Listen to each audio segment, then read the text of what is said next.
it's Pat Sloan here, and we have not one, not two, but three projects to talk about today. And the first is Christmas all year. So I decked myself out for the monthly Christmas all year in something kind of wintry. Now, I don't know how long that's going to last, that I can wear something not this heavy, because I'm actually feeling very warm right now. I wish I had taped. It was snowing. It was snowing this morning. When I was prepping things and getting ready to do this, get ready to work on the blocks for today, it was snowing for, I don't know, maybe 2 hours. And then now it's, see that brightness over there? There's sun. Yes, we got sun now, which is awesome. It's chilly, but there's sun. So Christmas all year is this quilt by my friend Wendy Shepard. We are using her book, Christmas Quilting, and she's done a sampler taking blocks from the different quilts in here into this sampler, which is so darn cute. I just couldn't help myself. I couldn't help myself. I have to do Christmas all year. I don't think I've ever done a block of the month Christmas like this, Christmas all year. So I think it'll be kind of fun for each month to sort of celebrate Christmas, and we'll be done in time for you to get it quilted and hang it up. And all the projects in here are so darling. You know that we did this one together this year. Okay, so what are we going to do? We're going to do the wreath. That's what we start with. There on my project page, there is a schedule of what the different projects are.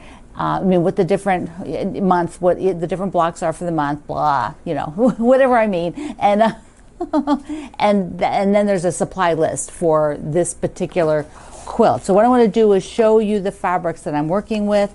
We are doing 3 wreath blocks, and one of them has the kitty that you see there. So let's take a look at the fabric I'm working with. So I am working with Good News, Great Joy. One of the things that I found was there was not a lot of Christmas fabric out there right now in the stores. It's kind of in between, but this line, I actually used it last summer for Christmas in July for the tree, and I really liked it, and they still had some of it. So there's fat quarter bundles and fat eighths, and I think if you use the fat eighth bundle, which is half of a fat quarter, that would still give you plenty, plus you might just need to add a little bit from your own stash, because you can just mix things up. So we need greens, we need some black, we only need like one piece of really a white, and so I'll probably end up using that one. We need reds, and aquas. So this particular line, she has the similar colors that Wendy uses. My background is going to be my Promise Me white. And then I needed a few other things. So I needed a kitty. So this is going to be the kitty. It is a woven. And I wanted to make the little bow ties on the wreath this really cute polka dot. I wanted a polka dot, and I think this will look really cute. And then I need a little bit of gold. So I've got a grunge gold, and then I have the sort of tan browns for the gingerbread people. So I don't know if they'll both be the same color. I'm leaning towards making them both the darker, but we'll see. I might make one lighter, one darker, or maybe I can even look for another darker one. I'm just thinking they might be cute that way, but who knows. But anyways, I have these two in here to work with. So I've got all of this together. Now I have made the wreaths already, so let's take a look at them. Here we go. Aren't they sweet as can be? Oh my goodness, they're so darling. So I went with 2 lights and a dark. And these are the middle of the word joy. So it's J-O-Y. This is the O for the word joy. And next week we actually do the J's and the Y's, so we can actually make each of these words. So Wendy is so clever and good to us, so we can actually build things as we go along. And I loved making them. They're so cute. I do have a couple tips for you, and you can also go to Wendy's blog today and see what she writes about the project. But one is to check the direction of the kitty. Where is it? I've got the one that didn't work. So I was making the kitty face vertical, but this is actually a horizontal. So you want your kitty to be horizontal. So I had to make a new one, which is fine, you know. I have plenty of fabric. And then you have these bow ties, which will make 2 bow ties, every one that you make. And so since we're not making more wreaths, we have extras of them. But when you trim these, let me just do a little trimming. I've done this before, but just a refresher for trimming these guys. And so you are always using the diagonal of your ruler. Let me scroll in. Check the pattern size in the book, and you want to be trimming with the diagonal along the seam of the diagonal of this ruler along the seam. This is a 6.5 inch square, and you want to take the size that it should be, and it should be hitting that point here and the point down here. So those 2 points they should be hitting. Otherwise, you're making your corners chopped off, or you're making them weird or something like that. So you cut 2 sides, trim 2 sides, and then rotate. And now these 2 corners are, perfect. Well, that one's all the way out, but it's going to be perfect. So then you just lay the ruler down again on the diagonal, on the seam, and then you can do the other 2 and go like that. Whoops, I'm sitting, so this isn't not the best. I cannot sit and trim, but there I did it. So here we go. There is the little bow tie all trimmed up. So you can, I'm going to save these, and I don't know, maybe I'll make a little something strip or something. Who knows? I never do it, but I always say I will. I'm going to do something with them, and I never do. That's just the way of the world, isn't it? So do you take these trimmings and stuff? I sew them. Almost always do I sew them if they're big enough. But then that's why I have so many things in my parts center. I just recently put some in a scrap bag that I'll be giving to the local group here. Because I'm just not going to keep them. But I sewed them, so they are half square triangles now. But yeah, this'll be, and I don't know, this will probably just go in the scrap bag because I don't really need that. But I'll trim these other 2 and keep them. So here, this is our first week of Christmas all year, where you will do your 3 wreath blocks. They would be super cute, like 3 next to each other for a table runner, or 3 vertical. You could make them vertical like this for like you could do like a tall runner in your house somewhere. Wouldn't that be cute? You wouldn't have to make them, they could be like pink or something else for a holiday. Yeah. Okay, so Christmas all year, it is on the 15th of each month. I forgot, it's on the back side, it's on the second page of the calendar, but I forgot to put it on the 15th on the first page. I missed it. I did have some people look at it, and we all missed it, but that's okay. It's just once a month, so it's hard to remember, but I'm sure I'll get it in there for next month. Everybody's remembering now, so somebody will tell me it's not there if I miss it again, but I won't.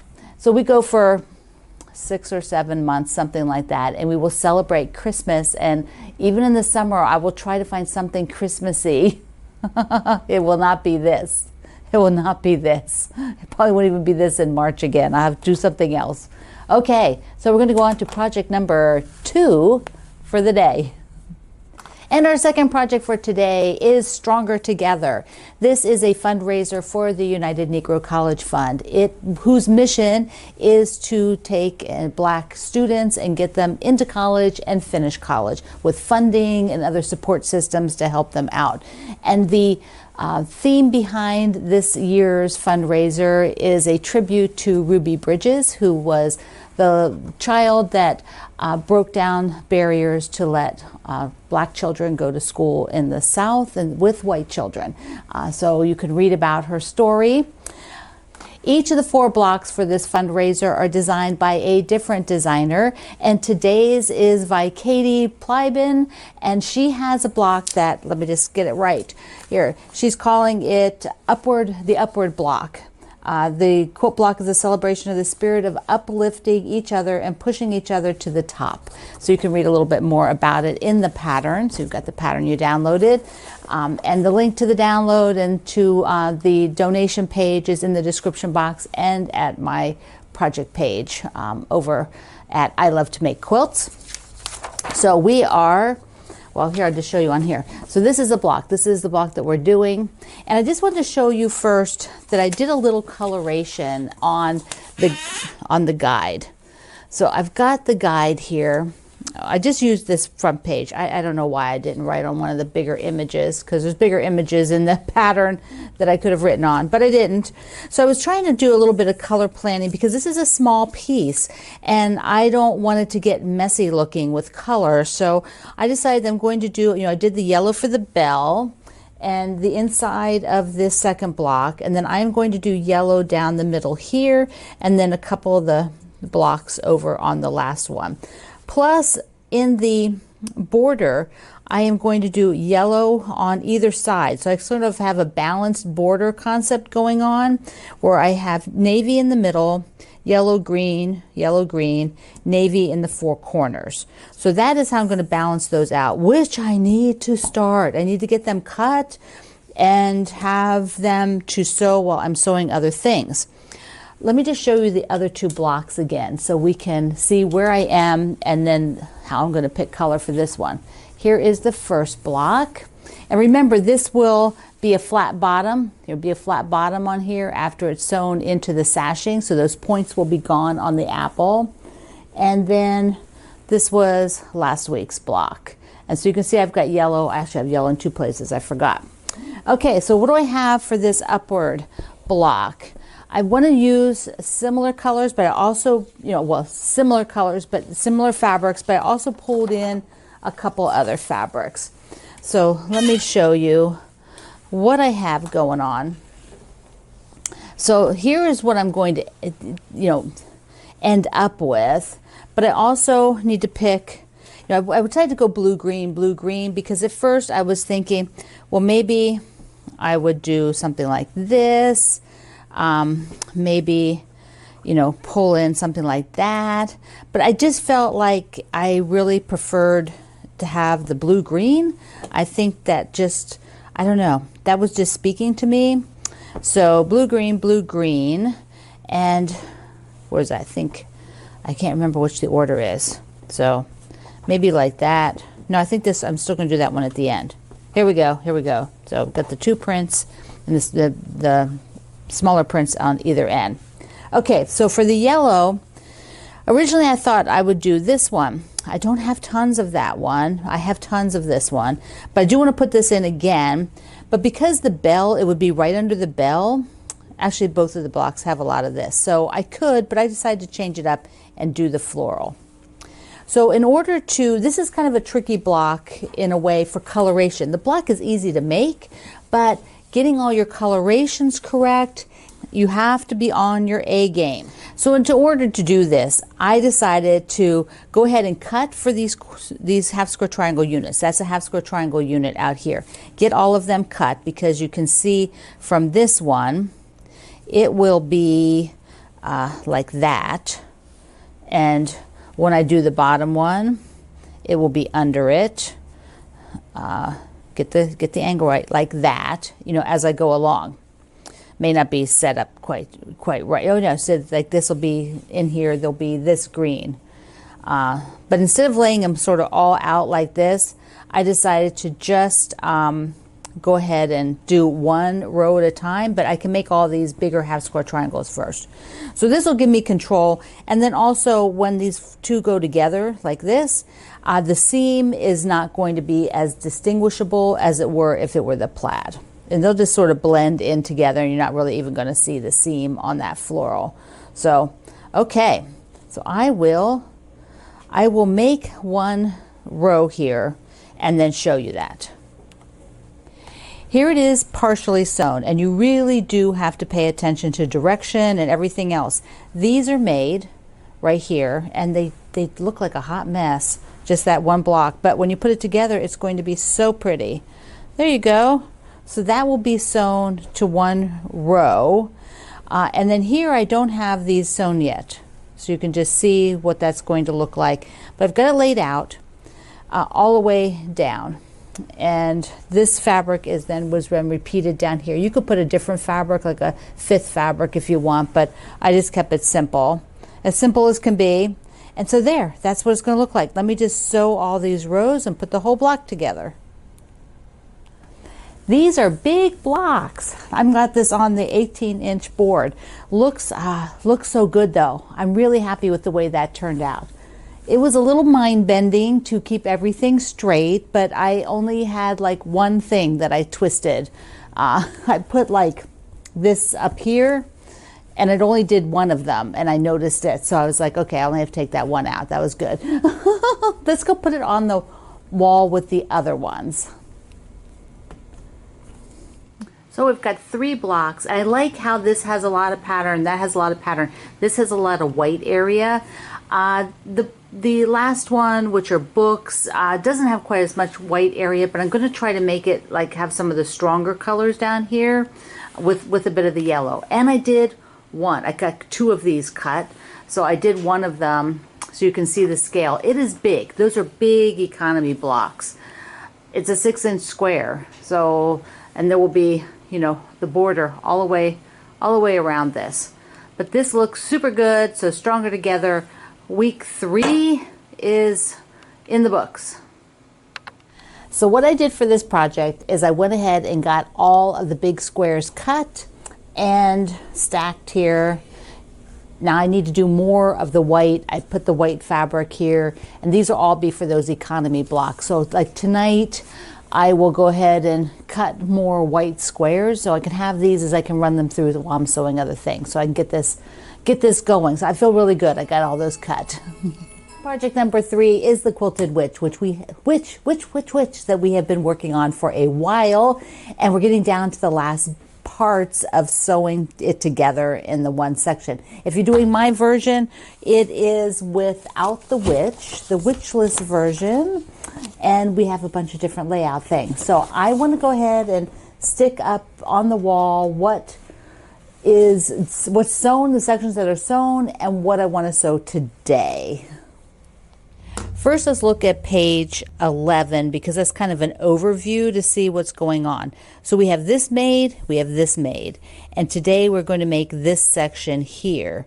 Next week we'll make that section, and then we'll add this little runner under here, this little strip of little stars and things. So that will be where we're going. But to work on today's section, DE, we're going to be on page 5, page 5, and then the next page 6. This one, page 5 and 6. So page 5, this is where we end up. Here it is broken into parts. But what I want you to remember is that anything that has letters, you're going in your book to get those sizes, those cut sizes. I'm just giving you the extra spacers in white that I use to create this layout. So like the S, the R, the B, the D, you go to the book and you get that. And then that right underneath that is the pumpkin. And so this pumpkin is really simple. It's the pumpkin, some spacers with the one twinkle star. And then the top section and the bottom section makes the unit that I'm going to sew today. So I'm going to go ahead and cut all the pieces now and put them on the wall so you can see what it looks like. Now you can see a lot better what it's going to look like. And over here will be another pumpkin, leaves, and then down here will be the little twinkle stars, a little checkerboard to round it out. So it'll be next week and the week after. But I have to sew all this. It is 5 after 5. I started about 10 a.m. this morning. So I'm going to work on sewing it. I'm going to put a little something on YouTube to watch and sew that section, and then I'll be back. Pay attention to sewing order. This does not get sewn to that. This gets sewn to here. This gets sewn to that unit. These two are not the same size, which you will note if you try to sew them together. So just a reminder. And here's the section. Pretty big section just on its own, right? You could do a little banner like this, just like this with the pumpkins and stuff above it. That'd be super cute. Okay, so, and that goes right here, right here, right here, right here. And 2 more weeks of the Quilted Witch, and we will have our witchless Quilted Witch. I like it. I like it. So had a little my squeaky thing, and can't stand that. Okay, I have a little happy mail. Let me show you that to wrap it up. I've got from Juanita in Oregon. So look at this card. Oh my goodness, that cracks me up so much, so much. And then she found this super cute pattern with a squirrel, mushrooms and squirrels. Thank you, thank you, thank you of thinking of me. That's so darling. I'm gonna have a nice collection of mushroom patterns. So this is from Melody in Alaska, and she's very active in our Facebook group, Melody is, and you will see her because she said Alaska Melody. You will see her right in there. And so she has sent me some fun stuff here. Let me just get a beautiful card. Let's see, how's it go? Like this. There we go, there's the card. Had to get the little foam, the protector out. Plus this beautiful rose pin. Isn't that gorgeous? And then she told me a little bit about her family homesteading in Alaska and her dad's airports, runways, airstrips, because, they were kind of remote at the time. Maybe you still are remote. And then she sent me a few fusibles that I might be able to use for the last critter quilt. We'll see if I can fit one in. It's getting, that one's got a lot of blocks. So thank you. Mwah. I love it. Love that pin. Beautiful pin. And then I got from Karen in Texas. She sent me, look at this. Oh, so sweet, so sweet. A little selvage of one of my older fabrics from the first fabric company I worked with, P&B Textiles. And so that's been around a while. I'm going to keep this one. Yummy card. And she sent some things for Mr. Greg. Look at these. I put them in the basket here. These, the train things, so cute. He really appreciates you thinking of him, all of you. So he really will enjoy those, and is anxious to. I showed him the box, but I didn't let him look inside yet. I was like, no, I gotta film. Give it back. All right, my friend, this was a trifecta day. We had, well, you saw it all. It's been a long day for me of filming. 10 to, well, it's gonna be almost 6 p.m. right now. So I still have video to put together and get ready for uploading everything tomorrow. For this video, when it airs, I upload it the day before. So, okay, my friend, I hope you will be doing Christmas all year with me. You're stronger together, and you're Quilted Witch. So I love you. Mwah. Thank you for being here in the Sloan Zone. I will see you online.